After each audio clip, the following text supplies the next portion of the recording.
Hello, Plymouth Park UMC church family. It is Marcus here. I wanted to give you a quick reminder about Christmas Eve worship and a brief financial update since we're nearing the end of the year. First, I hope you'll worship with us tomorrow for Christmas Eve. What a joy of the Christmas season. And we have many ways to gather. You can worship online beginning at 9 in the morning through Facebook or our website. And that'll be a beautiful service that I know will be a blessing to you. Then you can join us at 4:30 p.m. at the church outdoors for our family service. When you arrive, you'll drive under the covered driveway, and ushers will give you your communion elements and the electronic candles that we're using for the end of the service.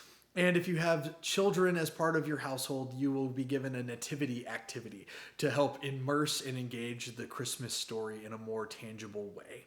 We know it'll be a blessing for you. We'll have a Christmas tree and a nativity backdrop as well for households to have some Christmas pictures as well. We ask for our outdoor services that if you get out of your vehicle, you wear a mask, but we know it'll be a wonderful time of worship together on Christmas Eve. Then we have our 11 p.m. service. And likewise, arrive under the covered driveway and you'll be given communion elements and an electronic candle as part of that worship experience. And then we will have beautiful music from members of our choir and Ken Surley as we have that wonderful meditation as we welcome in Christmas Day together in that time. Both services, as I said, masks are required if you're outside of your vehicle, and we have our FM transmitter, so you can stay in your vehicle if you feel like it's a little chilly. You can hear on 89.5 FM everything that we're worshiping and doing and broadcasting through that service. It'll be a great time together. Finally, I wanted to give you a quick update financially for how we're finishing this year and how we're moving into next year. You know that we have been able to receive the Paycheck Protection Program funds through the CARES Act that Congress passed back in the spring. That loan was forgiven, and so that was a huge help to us to finish the year 2020. We are looking at somewhere around $55,000 in the black right now, which is a huge, huge blessing. Now, there are still things we need to do, like we hope to pay as much of our apportionments as possible, and we hope to have a beginning start to what next year can look like. We know that there are some struggles ahead into the coming year as many households are affected economically by the ongoing pandemic. However, we are so grateful because your generosity, along with the loan that we have had forgiven, has helped us maintain our staff and helped us maintain our ministries and helps us that when we have enough people vaccinated, when we have the numbers of cases dropping, that when we are able to return more robustly in person, that we will be financially able to support ministry at much a more normal level as we hope to. Now, moving into next year, we have about 136 households who have given estimates of giving to the tune of about $588,000 for next year's budget.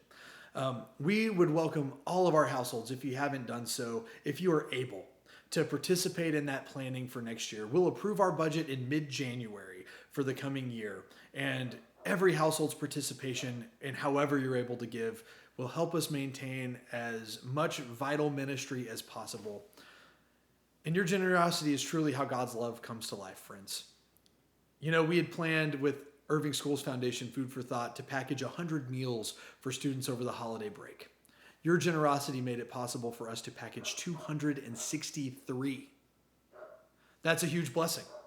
There are ways that we've tried to maintain online presence, and without your generosity, it'd be a lot harder. And honestly, the quality of worship would be a lot lower, but your generosity has made it possible for us to broadcast with an FM transmitter, to have multiple camera angles for our online services, to have a Zoom account for the church so we can have several different ways of meeting and staying connected, and so that we can increase our online presence in this difficult time.